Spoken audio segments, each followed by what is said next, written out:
गुप्त नवरात्रि में माता की 10 महाविद्याओं में से छठी महाविद्या आपकी त्रिपुर भैरवी माता है, जो सौम्य कोटि की देवी मानी जाती हैं।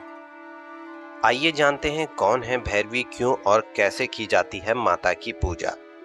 1 जुलाई को आपके इनके पूजा और व्रत रखा जाएगा। 1 जुलाई 2025 को कहते हैं कि देवी त्रिपुर भैरवी का संबंध महादेव के उग्र स्वरूप काल भैरव से है।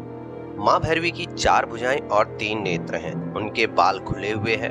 वे लाल वस्त्र पहने हुए मुंडमाला धारण किए हैं। काल भैरव की तरह उन्हें भी दंडाधिकारी कहा जाता है। शमशान भूमि, अस्त्र शस्त्र, रक्त, मांस, कंकाल, खप्पर आदि विध्वंसकारी चीजें देवी को प्रिय हैं।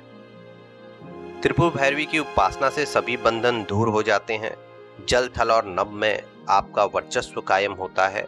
आजीविका और व्यापार में इतनी वृद्धि होती कि व्यक्ति संसार भर में धन श्रेष्ठ यानी सर्वाधिक धनी बनकर सुख को भोगता है। जीवन में काम, सौभाग्य और शारीरिक सुख के साथ आरोग्य सिद्धि के लिए इस देवी की आराधना की जाती है।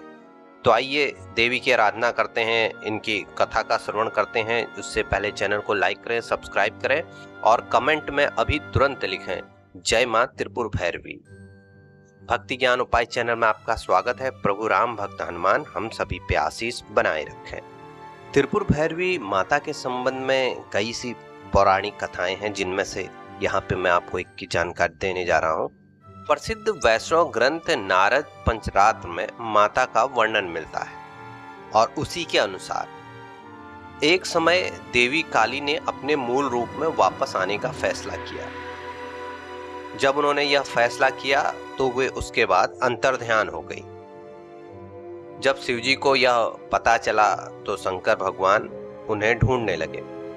उन्होंने काफी उन्हें ढूंढा, लेकिन वह कहीं भी उनको नहीं दिखी। वह उनको ढूंढते ढूंढते काफी परेशान हो गए। इसके पश्चात शिवजी ने नारद जी के पास गए और नारद जी से कहा देवी काली को ढूंढने में उनकी मदद करें।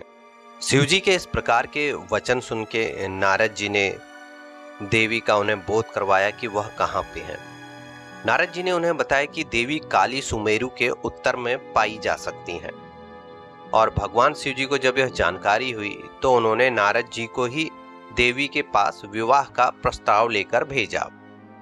नारद जी जब देवी माँ के पास पहुंचे विवाह का प्रस्ताव लेके, तो उनका प्रस्ताव सुनकर देवी अत्यंत क्रोधित हो गई और क्रोध के समय ही उनके शरीर से एक षोडशी विग्रह प्रकट हुआ।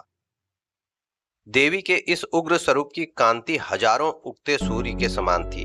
अतः उनके छाया विग्रह से प्रकट हुई देवी को त्रिपुरा भैरवी नाम से जाना जाता है और इस तरह त्रिपुर भैरवी का प्रकाट्य होता है, यानी त्रिपुर भैरवी माता प्रकट होती है। कथा यहीं समाप्त होती है। कल मिलते हैं इसी श्रृंखला में 2 जुलाई को मां धूमावती की कथा के साथ। वीडियो समाप्त करता हूं। धन्यवाद। जय श्री राम।